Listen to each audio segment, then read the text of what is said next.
Good morning. My name is Karen Seymour-Ells, and I serve as the clerk here at the DuPage Unitarian Universalist Church on the Board of Trustees. We want to welcome everyone to our open and inclusive virtual community this morning. As Unitarian Universalists, we hold that there are many spiritual paths to truth and meaning, and we pledge to support one another as we explore these paths. We are so glad you were able to find us and join us for our live stream service today. Please check our website at dupageuchurch.org for updates. If you search under DuPage UU Church on Facebook, you will find a number of ways to be in community with us as well.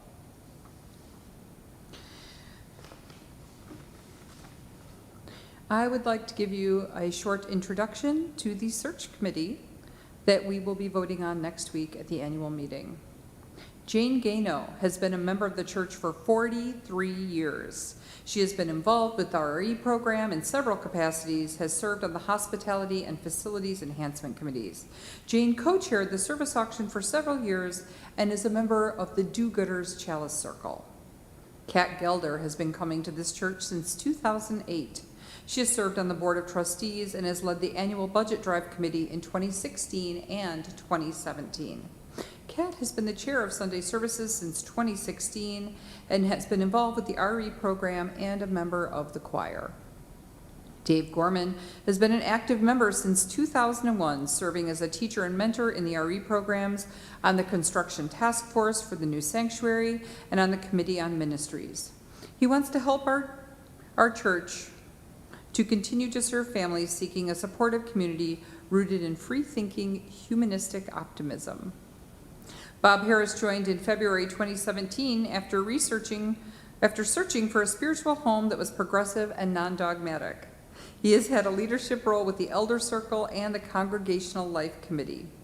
He has attended each fall retreat since 2016. He has worked with PADS and enjoys being a greeter. Karen Hutt has been a member for 33 years. She taught in the RE program, chaired the Personnel Committee, canvassed for annual pledge drives in the Capital Campaign, was auction co-chair several times, and has been a member of the board. She is currently a member of the transition team and a chair of the Finance Committee.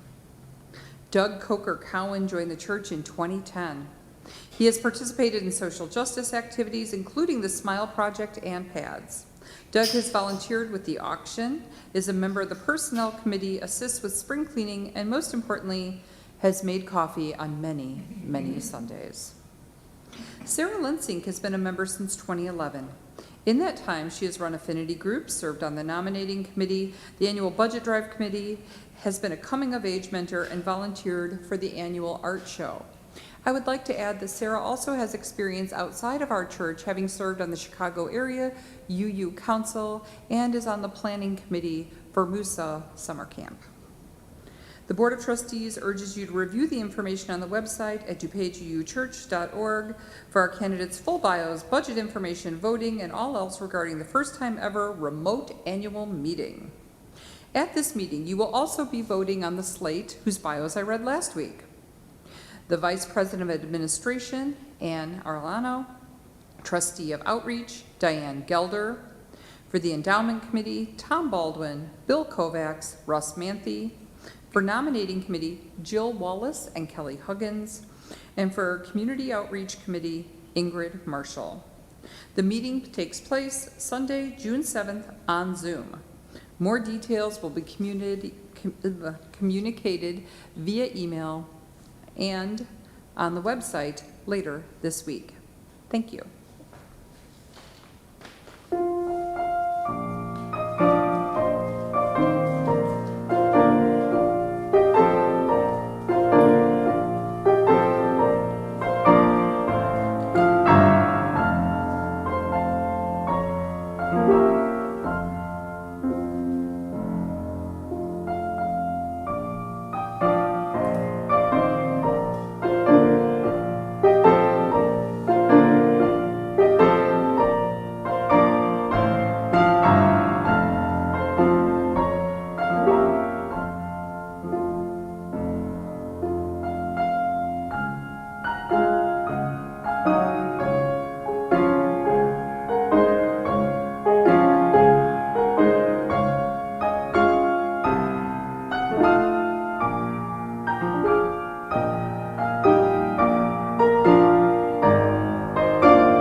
Good morning.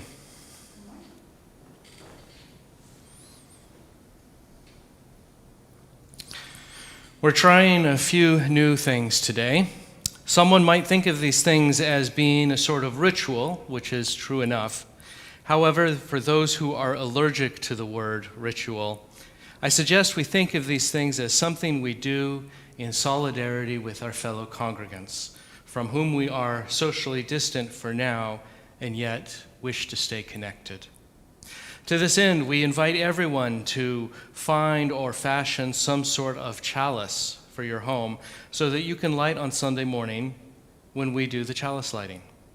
You may have seen in our weekly news, the DUC Connection, some pictures of things that could work. Anything from a votive candle holder to one of the pictures was a tea light in a martini glass. Whatever works. We've also added a song affirmation to go with the spoken one that we can do each week, knowing that we are all doing it together. And some other little touches you might notice as we are trying to make the virtual experience of our services meet the needs of all of you viewing from home. And now, on to our chalice lighting.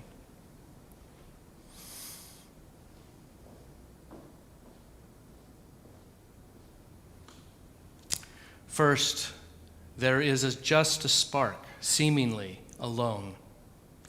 Touch it to wick, and there is a solitary flame. But know this too, as we touch flame to wick, so do our friends and co-religionists in this congregation and across the country. The flame of our chalice is not a single flame.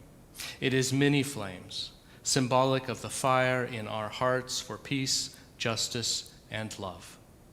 May it ever be so, and blessed be you all.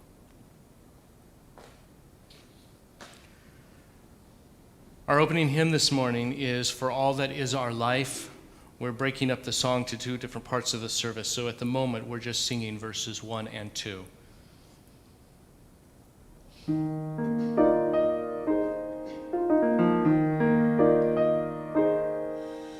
For all that is our life, we sing our thanks and praise. For all life is a gift which we are called to use to build the common good and make our own days glad.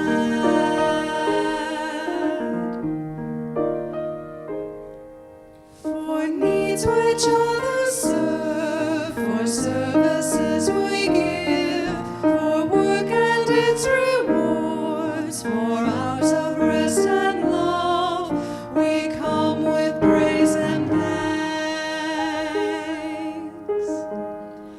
For all that is our life.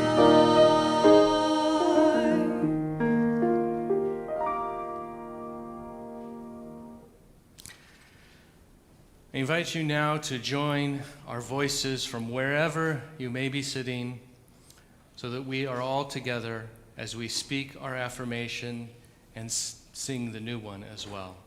Please join me. Love is the spirit of this church, and service its law. This is our great covenant, to dwell together in peace, to seek the truth in love, and to help one another.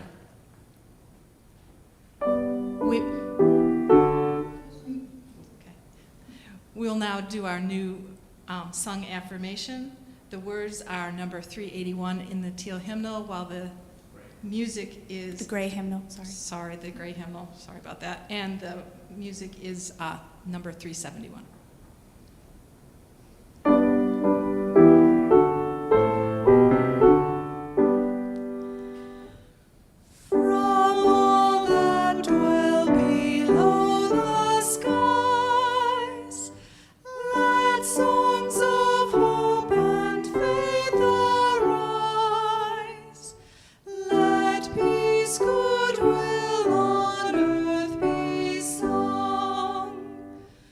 Through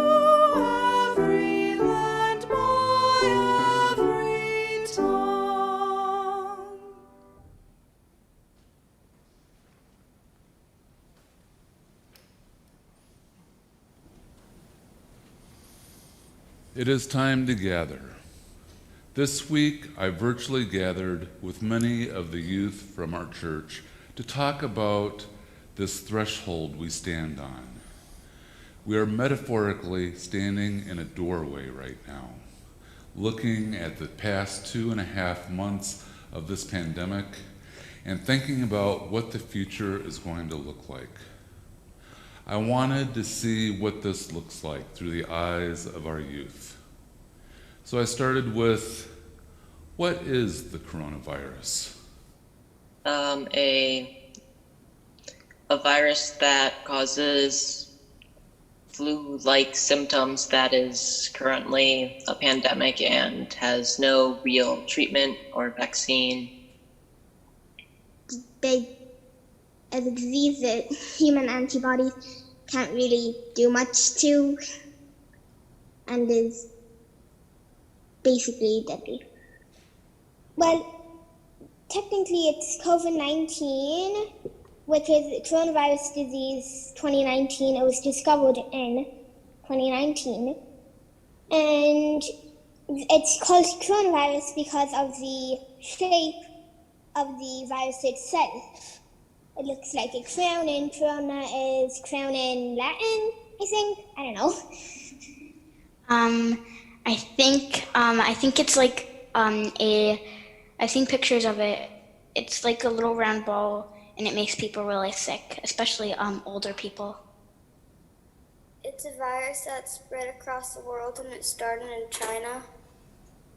I think that the coronavirus is a sickness, and sometimes it makes people die.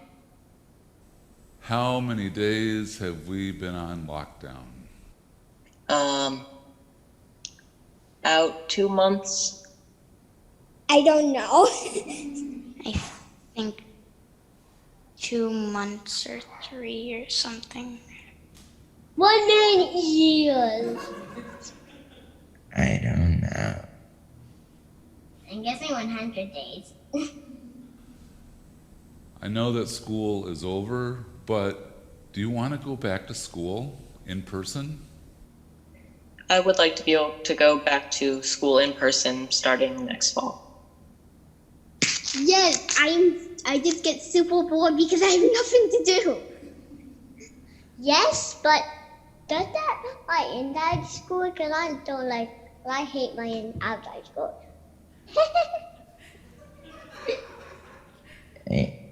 Kinda.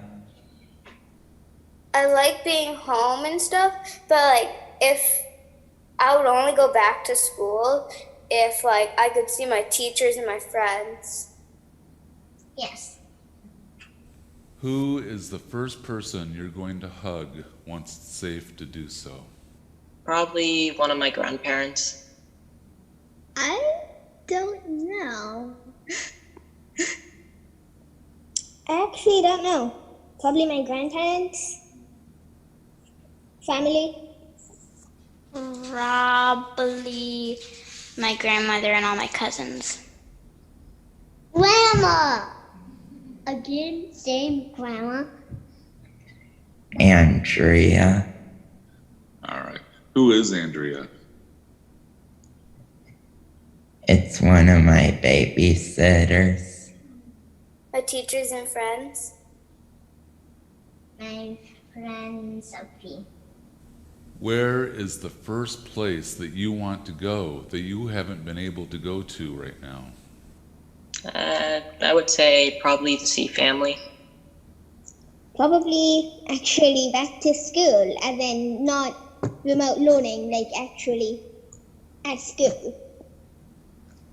A hotel! A Target. Do you like to go shopping? Pump It Up. What is that? Pump It Up is a place where you go to birthday parties, and sometimes you can go without birthday parties. It's a really jumpy place. What do you think we can do to get rid of this coronavirus? Stay at home. Make sure you're safe, wear masks.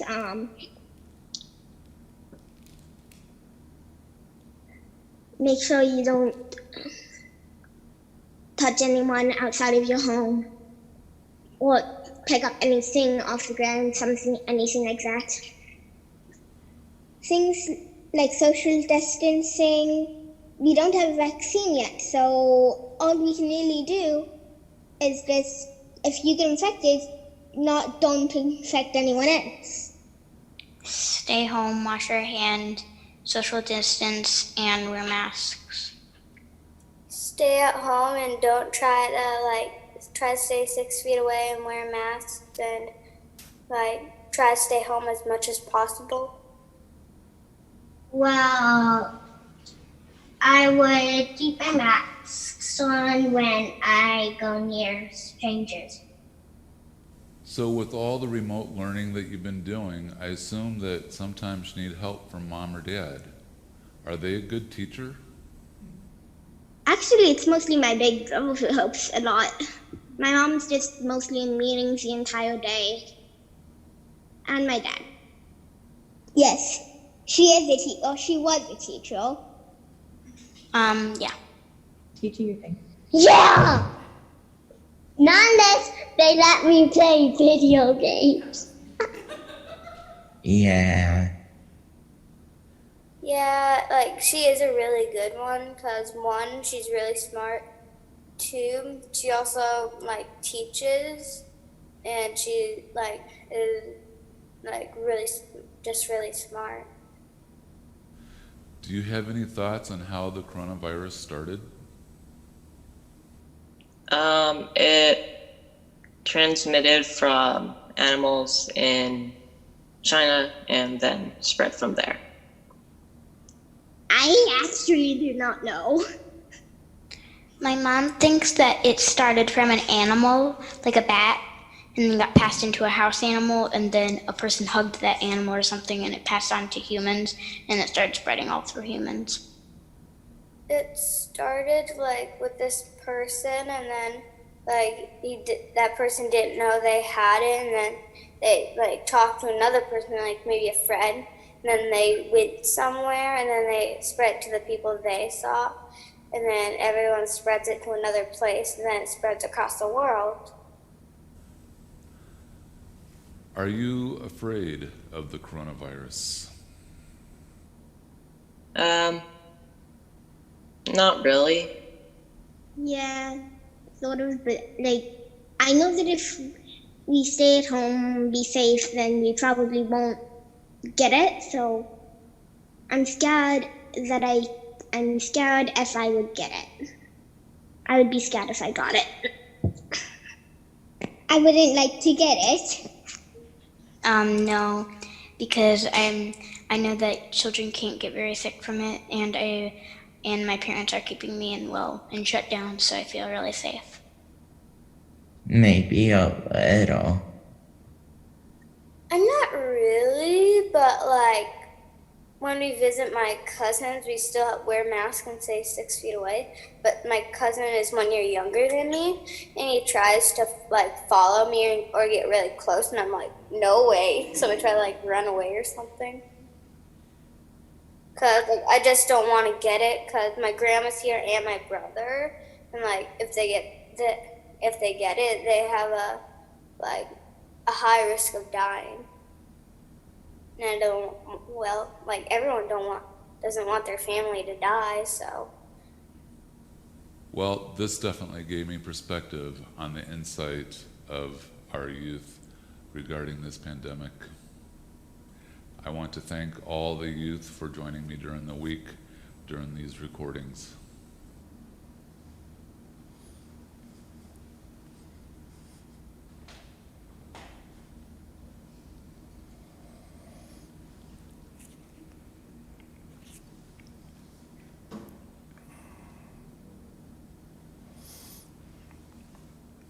So I realized when we last sang that my mic was still on. I hope that wasn't too alarming. Earlier this month, we were just starting to think about the monthly theme of thresholds, and I shared the most memorable threshold that came to my mind, which was the big round door of a hobbit house from the work of J.R.R. Tolkien. This was a beloved series of books in my youth, and I was pretty inspired by the related movies as an adult. Tolkien, writing in the voice of an elderly hobbit, Bilbo, who was speaking to his very young nephew, who had only just turned 50, just a wee lad in hobbit years. One day, that gives me hope. One day, Bilbo said to his nephew, "It's a dangerous business, Frodo, going out your door. You step onto the road, and if you don't keep your feet, there's no knowing where you might be swept off to." I've been thinking about the crossing of thresholds and journeys in my life. You probably did not know this because we've been quarantined, so haven't been doing any sort of celebrating at the church. This month, I celebrate the 10th anniversary of my ordination into the ministry of Unitarian Universalism. It was sometime about 15 years ago that I had made a commitment to this journey and set out to follow this calling. Little did I know this, as worded by my colleague Jim Marsden. As we heed the call, we step over the threshold, marking our journey into the unknown. This threshold is both a movement into ministry, the movement into mystery, and the movement of leaving home. As we descend into our new and unknown futures, we have the opportunity to let go of all that is not vital. We are in a time of shedding, ending, and clearing away that which has been of service somehow in our lives, but is no longer of use. When I started, I did not know where the journey would lead or how much traveling this journey would ask of me and my partner. In the literal sense, I went many places. I attended seminary in Berkeley, California. I moved cross-country to spend a year living and working at a UU retreat center in Rome, Massachusetts, back to the West Coast to serve a church in Bremerton, Washington, then back to the East Coast to serve in Harrisburg, Pennsylvania, and back yet again to the West to serve a church in a small city closest to the rural little town I grew up in. This was a church in Auburn, California. And finally, I only had to come part way across the country this time when I came here to Naperville, Illinois. In the metaphorical sense, I have witnessed the changing scenery as I've crossed numerous thresholds in my comings and goings at congregations around the country. My journey has led me through multiple forms of function and dysfunction. But before anyone reads anything into that, I have to say this. For all that I heard of worries about a broken church when I was preparing to come here, this church has provided one of the more positive experiences I have had. Also, as one might imagine for someone in my line of work, I have been present for the crossing of thresholds of many other people as well. I have seen babies dedicated and youth bridging into adulthood, couples marrying and divorcing, and I have sat holding the hand of someone terminally ill and awaiting the final hour. Many thresholds have I seen crossed and wondered what awaited that person on the other side. In the next part of this homily, we'll consider the thresholds ahead of us yet to be crossed. Before that, I invite you to join your voices in song for the second half of hymn number 128, For All That Is Our Life. We are singing verses 3 and 4. And this time I'll turn off my mic.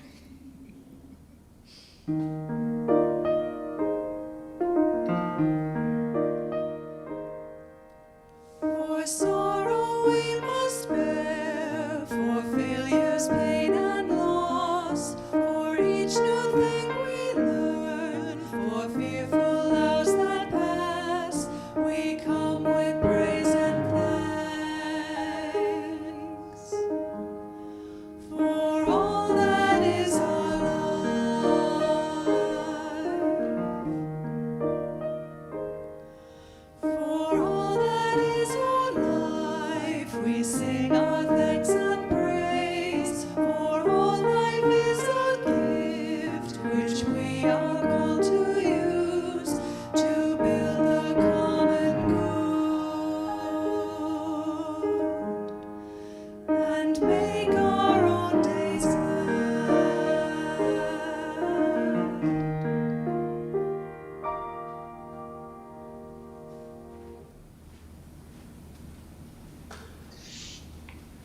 My name is Caroline Bailey, and this is my story of an unexpected threshold. In the world before COVID, as many of you may know, I was poised to cross the threshold into retirement. In fact, tomorrow, June 1st, was supposed to be my last day at the mental health agency where I've worked since 1985, first as staff, then as supervisor, and now part of the management team. I had planned a big retirement party, a big trip to Maine and Canada, now canceled, as were most all other summer and fall plans. Then I was going to settle down to figure out my next step in life, but not too quickly, according to the experts. I was getting tired of the staffing and supervision issues and the commute to Elgin, and I wanted to retire. Instead, March brought into our lives the coronavirus and shelter-in-place orders, and I was declared an essential health worker. I had to get used to doing emergency department assessments in a face shield and a mask and being very careful what I touched. My staff needed more support and guidance than ever before. My future replacement as a manager arose unexpectedly from another department in the same agency. She was smart, eager, but not quite ready to take charge, needing a lot of mentoring. The agency asked if I'd be willing to stay on for, quote, an indefinite period of time at half time, as long as I continued to take part in management team meetings. This was an honor. I felt greatly appreciated. My role in June and July would lessen on more of a sliding scale as the new manager learned what she needed and I gradually handed over responsibilities, becoming eventually more of a consultant and a trainer. I am grateful that plans are working out this way. In the midst of all the things that are so difficult and unpredictable in these days, I have a non-retirement that I am looking forward to, which allows me to help others and continue to use my skills. This was not what I expected, but it is good. Thank you.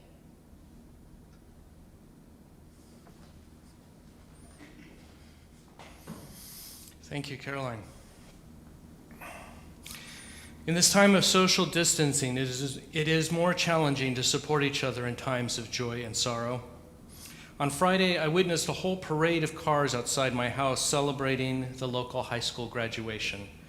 They did this, of course, because they couldn't have an actual ceremony with so many people packed into a large room. Much the same as what we are experiencing now with our need to have virtual services in almost empty sanctuary. In the midst of all of this, I know that many of you, our members and friends, have observed milestones in your lives or the lives of loved ones. You may have joys you wish you could celebrate here. You may have sorrows you wish others here could help you bear. While we cannot be together, we are going to be lighting a candle for all of the joys and sorrows. Give it a light. We're lighting a candle for all of the joys and sorrows that we're not able to speak aloud today. And holding such joys and sorrows, known and unknown, in our hearts and minds, I now invite you into a few moments of contemplation while Karen and I read this poem for two voices. I feel at home in the liminal, in the space in between past, future, reality, fantasy, this, that, In the liminal, the past and Future lap around me, demanding waves that climb. high and share their spray. The salt water clings to my Hair stiffens it like straw. and I stay, ungrowing in. The liminal, I live between thresholds, on the threshold, and sometimes the tension. tugs and tears and rips. My fingernails, my hair. My skin, Thresholds are supposed, to hurt, to push, to compel. but it's where I rest. And Make my home. the liminal does not rip me apart as it should. It's hollow in the liminal. A void that digs my insides. Out. It's a cave in there. Walls of apathy and dread My mind grows in on itself, and I live in it. where it plays in the. Liminal, It cannot survive. beyond the threshold, So I stay in the house, where the windows are clear, and the doors unlocked. Nothing, is keeping me in, but myself. I feel at home in The liminal, where the tensions, hurt and erode, but it's safe here, or safe enough. in the space in between. I fear the sea and the tides, so I stay on the shore. It hurts, but not as much as it should. Thank you. That poem was Then on the Shore by a one named poet named Grace.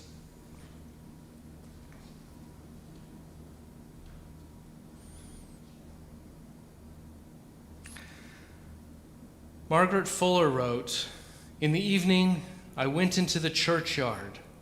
The moon sailed above the rose clouds. The crescent moon rose above the heavenward pointed spire. At that hour, a vision came upon my soul, whose final scene last month interpreted. The rosy clouds of illusion are all vanished. The moon has waxed to full. May my life be a church, full of devout thoughts and solid music." That is where we are nowadays, I think. In recent months, we have been challenged to make of our lives a church, to live out our spirituality in some way other than a weekly pilgrimage to our sanctuary. Even so, you call upon others, such as all the people you have seen on your screen today and many others behind the scenes. Everything we do is made possible by the generous support of you, our members and friends. There is a link on your screen for making an offering. If you have never used this link before, we encourage you to do so. Like everyone, this church is feeling the crunch during the pandemic too. What we do, again, is only possible with your continuing support. For this, we thank you ever so much. This morning's offering will now be received.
Thank you, Vera.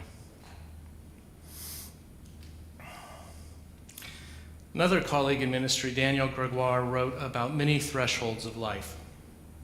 Whatever your threshold event is, whether it's developing a curative vaccine, entering into marriage, starting a new job, moving into a new home, becoming a parent, or becoming a UU minister, I hope you allow yourself the grace of a self-hug as well as the hugs of loved ones.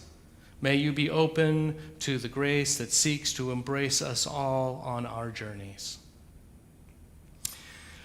The reading hit a note for me talking about a curative vaccine, as I think vaccines are on many people's minds right now due to coronavirus. Little did we know that this month of contemplating the crossing of thresholds, we would all be staying put and not crossing our own home's thresholds very often, if at all. And I'd be remiss if I did not name a fear I have that is likely shared by many.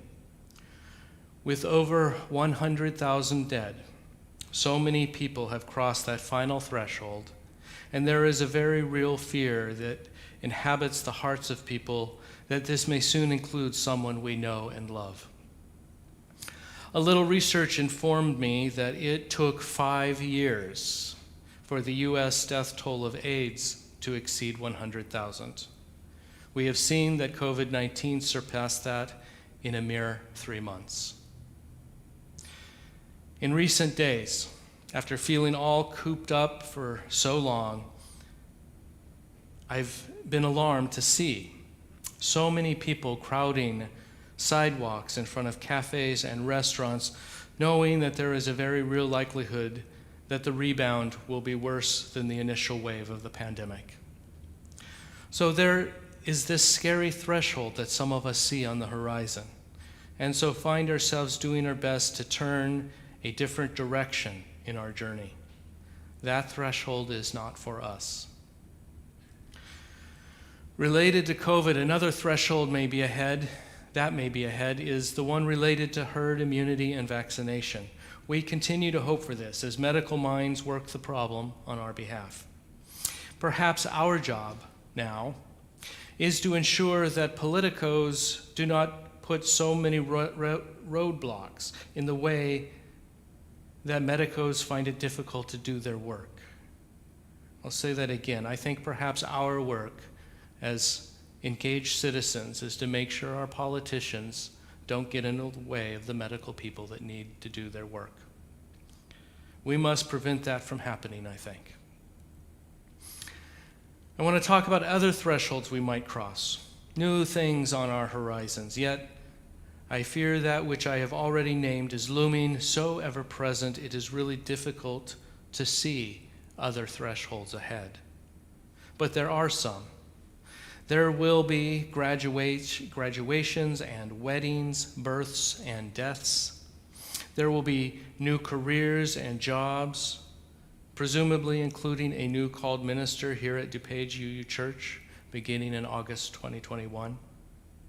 There will be retirements and more time to journey and see new horizons. There will be many new things in life, and that is my parting thought. Life goes on. We began this bit about reminding each other about hugs and the grace to accept our own and others' journeys. While we are not physically hugging now, that will have to wait a while. Let's continue to offer that grace and metaphorical hugs throughout all of the trials and tribulations and the bends in the road on our journeys that we may yet find. Blessed be.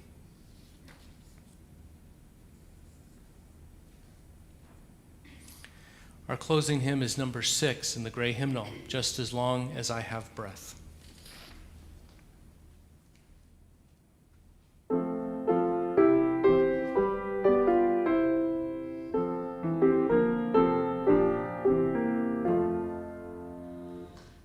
Just as long as I have breath, I must answer yes to life.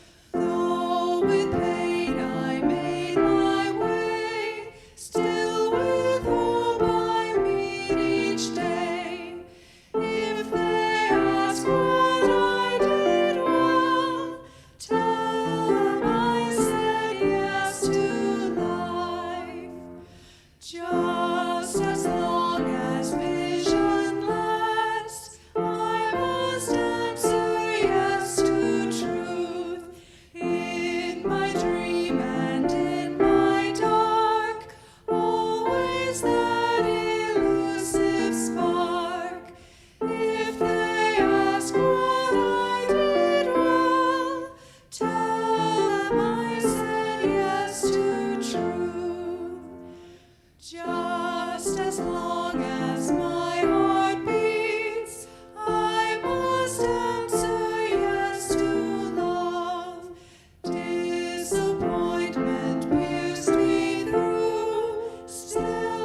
We began with just a spark, seemingly alone.